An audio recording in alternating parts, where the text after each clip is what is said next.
आकाश में एक गोल चांद चमक रहा था। उसी आकाश गंगा में मौजूद तारे टिमटिमा रहे थे। हरे पेड़ों का जंगल दिखाई दे रहा था। उसी जंगल के बीच से होकर अंतर्राष्ट्रीय राजमार्ग पार कर चुका था। हाईवे के किनारे एक सफेद मील का पत्थर दिखाई दे रहा था। उस पर एक नाम लिखा था, रायगढ़ 80 किलोमीटर। उसी मील के पत्थर पर एक कौवा आसमान से उड़कर नीचे आकर बैठ गया। कौवा सीधे सामने की ओर देख रहा था। कौवे की लाल लाल आंखें सामने अंधेरे में डूबा राजमार्ग देख रही थी। तभी हाईवे पर दूर से दो हेडलाइटें चमकी और एक कार आगे आने लगी। यह एक 4 पहिया वाहन था। चालक की सीट पर एक 35 वर्षीय व्यक्ति बैठा था। उसका नाम ऋतिक था। उसकी पत्नी राजनंदा ऋतिक के बगल में बैठी थी और कार की पिछली सीट पर ऋतिक के बूढ़े पिता चंपक चाचा बैठे थे। उनके बगल में उनका 10 वर्षीय पोता रांडूनाथ बैठा था। कार हाईवे पर तेज गति से चल रही थी। ऋतिक दोनों हाथों से स्टीयरिंग व्हील पकड़कर गाड़ी चला रहा था। रायगढ़ 80 किलोमीटर दूर है, हम जल्दी ही पहुंच जाएंगे, ऋतिक ने कहा। तभी एक काला कौवा उड़कर कार के विंडशील्ड पर आया और उससे टकरा गया। इस अचानक हुई कार्रवाई के कारण ऋतिक ने कार पर से नियंत्रण खो दिया। कार डगमगाने लगी, कभी बाएं ओर मुड़ती तो कभी दाईं ओर। ऋतिक ने गाड़ी के ब्रेक दबाए। उस शमशानी सन्नाटे में टायरों के रगड़ने जैसी तेज आवाज आई। कार सड़क के किनारे रुक गई और टायरों से सफेद धुआं निकल रहा था। इस अचानक हुई घटना से कार में बैठे सभी लोग डर गए। डर से घबराई हुई सबकी आंखें विंडशील्ड पर टिकी थी, जिस पर एक काला कौवा मरा हुआ गिरा था। कार के गति के कारण कौवे की खोपड़ी फट गई थी और अंदर से लाल खून बह रहा था। और ये वही कौवा था जो मील के पत्थर पर बैठा था। क्या आप सब ठीक हैं? ऋतिक ने सबकी ओर देखा और शांत स्वर में पूछा। सभी ने सहमति में सिर हिलाया और कहा कि हम ठीक हैं। ऋतिक गाड़ी से उतरा। उनके साथ उनके पिता चंपक चाचा, पत्नी राजनंदा और पुत्र रांडूनाथ भी उतरे। ये कौवा इतनी देर रात को हमारी कार के पास आकर मर गया, ये तो दुर्भाग्य है ऋतिक, राजनंदा ने भयभीत स्वर में कहा। राजनंदा चुप रहो, अरे ऐसी कोई बात नहीं है, ऋतिक ने कहा। बहू सही कह रही है ऋतिक, इतनी देर रात गए कौवे को मरते देखना अशुभ है। आगे चलकर हमारे साथ जरूर कुछ बुरा होने वाला है। उस कौवे की मौत एक चेतावनी है, चंपक चाचा ने बताते हुए कहा।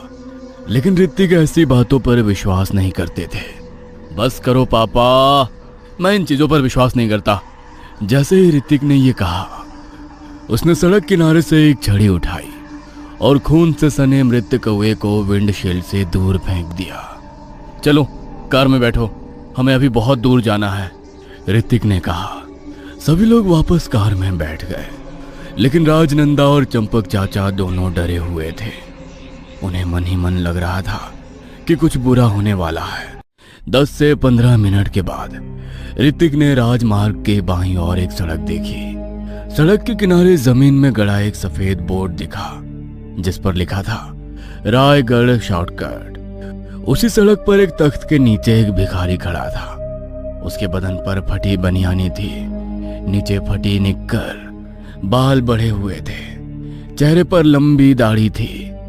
उस भिखारी को देखकर कोई भी कहता, अरे ये तो IIT बाबा है। ऋतिक ने भिखारी के पास कार रोक दी। क्या भाई, ये सड़क कहाँ जाती है? ऋतिक ने भिखारी से पूछा। इस पर भिखारी ने अपनी लाल आंखें बड़ी कर ली और बाज की तरह मुस्कुराते हुए बोला, ये सड़क आपको वहां ले जाती है जहां आप जाना चाहते हैं। उस भिखारी ने गूढ़ स्वर में कहा। अच्छा, पर कहां? ऋतिक ने फिर से पूछा।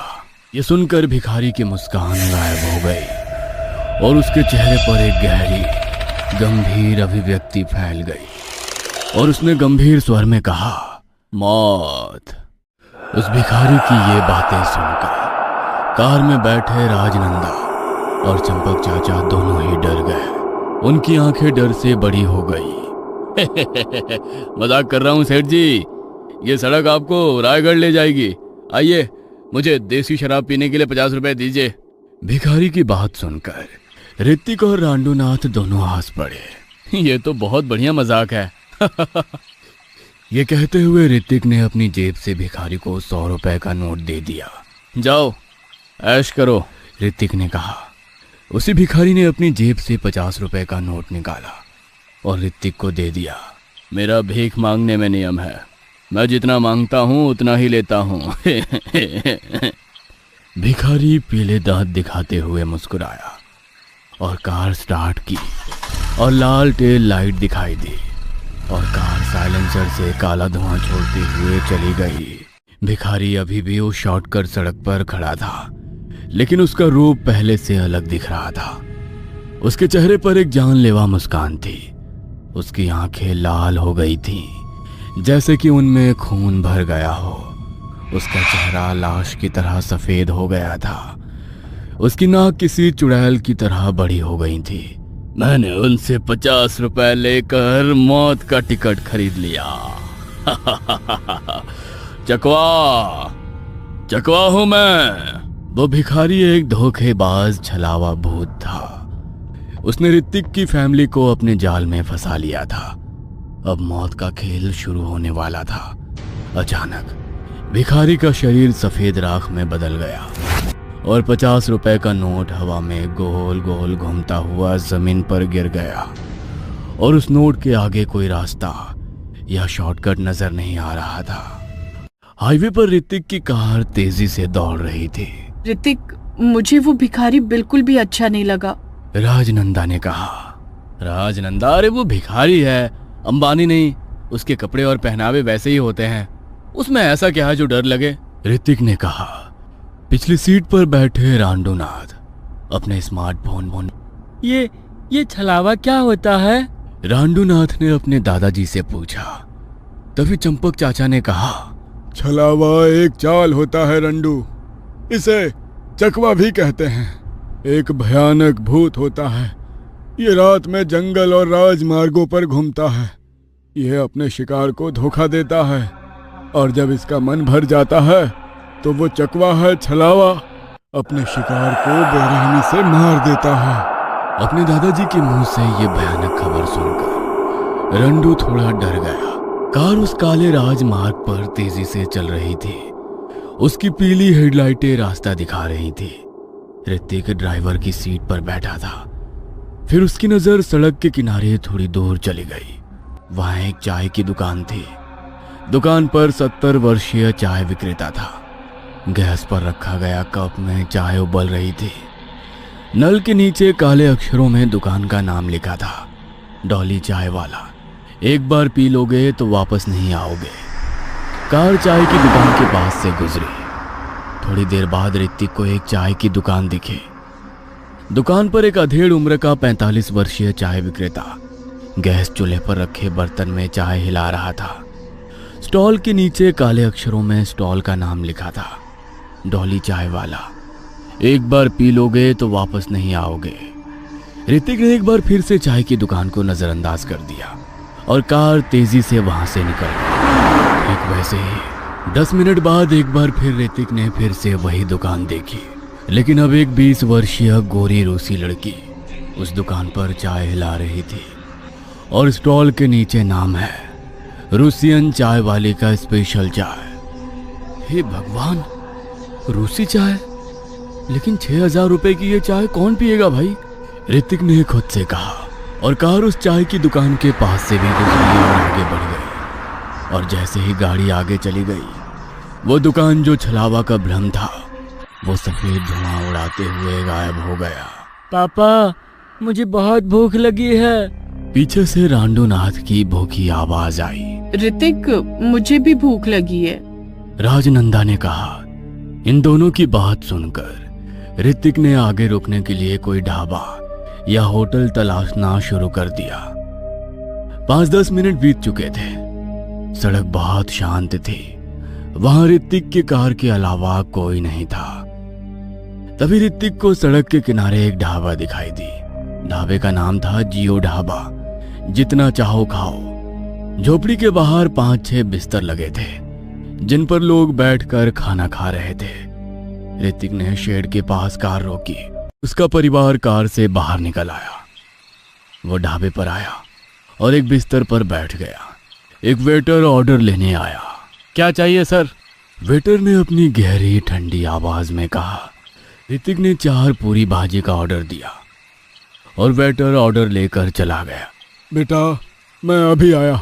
चंपक चाचा ने एक उंगली से इशारा करते हुए कहा और बिस्तर से उठकर ढाबे के पीछे बने वॉशरूम में आ गए। वॉशरूम का एक छोटा कमरा था। सफेद दीवारें थी। वॉशरूम के लिए एक कमरा था। दीवार पर एक पीला बल्ब जल रहा था और उसके नीचे एक आईना लगा हुआ था। फ्रेश होने के बाद चंपक चाचा ने नल के पानी में अपने हाथ धोए, झुककर अपना चेहरा धोया और फिर सीधा खड़े हो गए। तभी उनकी कमर चमक से भर गई। हे राम! चंपक चाचा के मुंह से पीड़ा के साथ भगवान का नाम निकला और उसके बाद जो हुआ वो दिल को दहला देने वाला था। शौचालय का पूरा दृश्य एक पल में बदल गया। नल टूट कर गिर गया। सामने लगा सुंदर दर्पण टूट कर बिखर गया। सफेद दीवारें बदरंग हो गई, मानो उस पर काली फफूंद लग गई हो और वो पीला बल्ब चटकने लगा। हे श्री राम! हे भगवान! क्या भ्रम है? क्या ये किसी प्रकार का धोखा छलावा है? हे भगवान, यदि कौवे की मृत्यु खतरे का संकेत है तो मुझे अभी जाकर सबको सावधान कर देना चाहिए।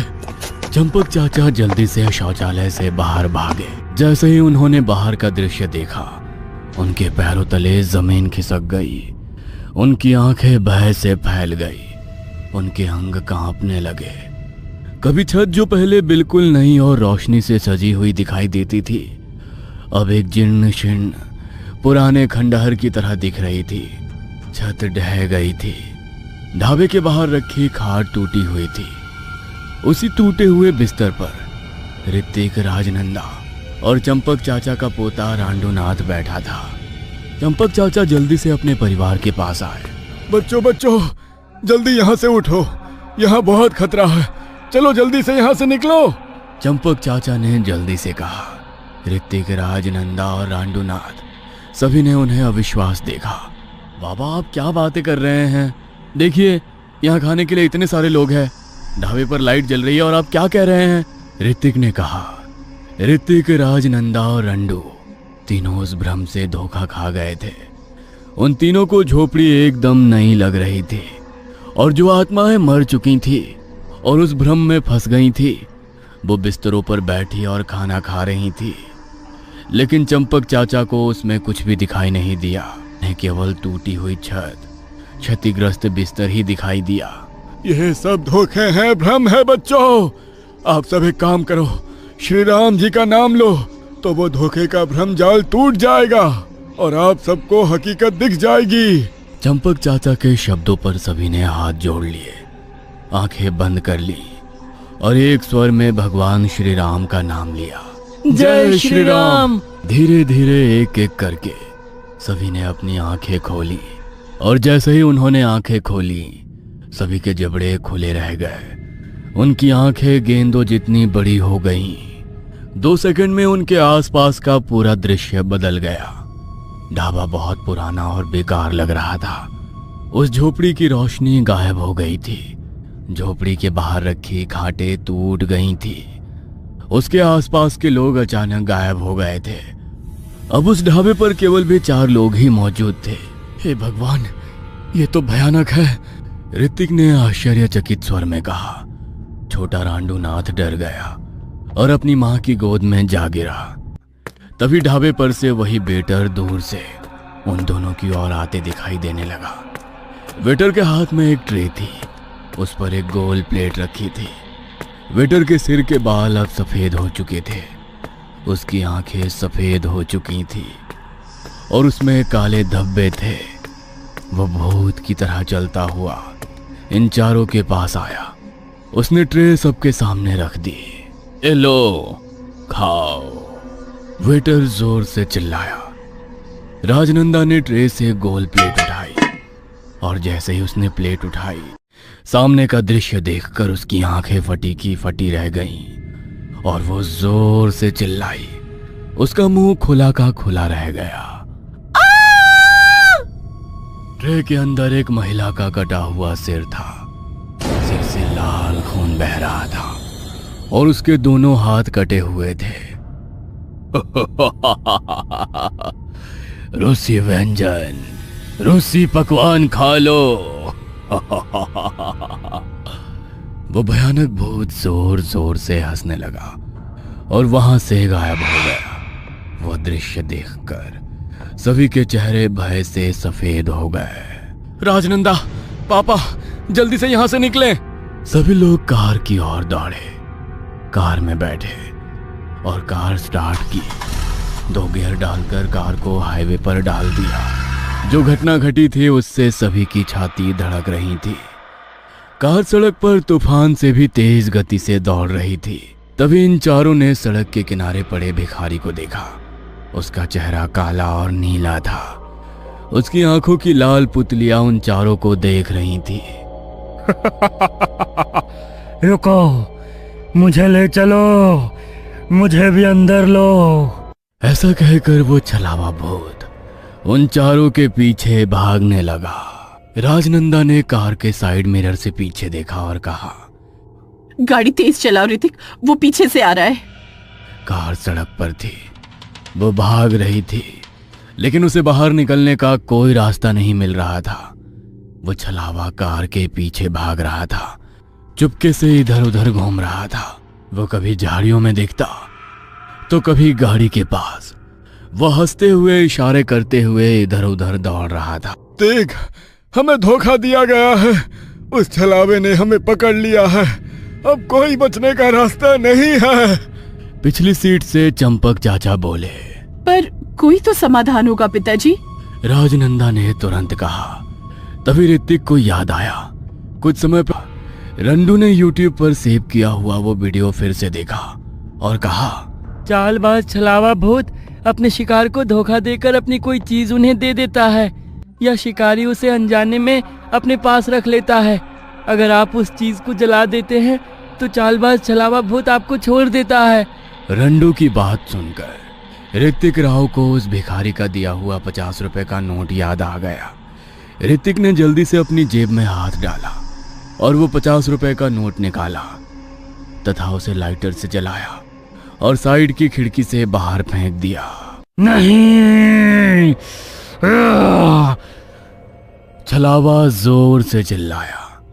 उसका शरीर मौके पर ही जलने लगा और राख में बदल गया। जैसे ही छलावा का अंत हुआ, ऋतिक को फिर से वही सड़क दिखाई दी जो उससे 50 मीटर दूर राजमार्ग की ओर जा रही थी। ऋतिक ने जल्दी से कार को घुमावदार सड़क से हटाकर राजमार्ग पर ला दिया और उन चारों ने हाईवे पर कार रोकी और एक साथ पीछे देखा। तभी उन्हें अपने पीछे कोई सड़क नहीं दिखी। उनके पीछे केवल जंगल के पेड़ और झाड़ियां ही दिख रही थी।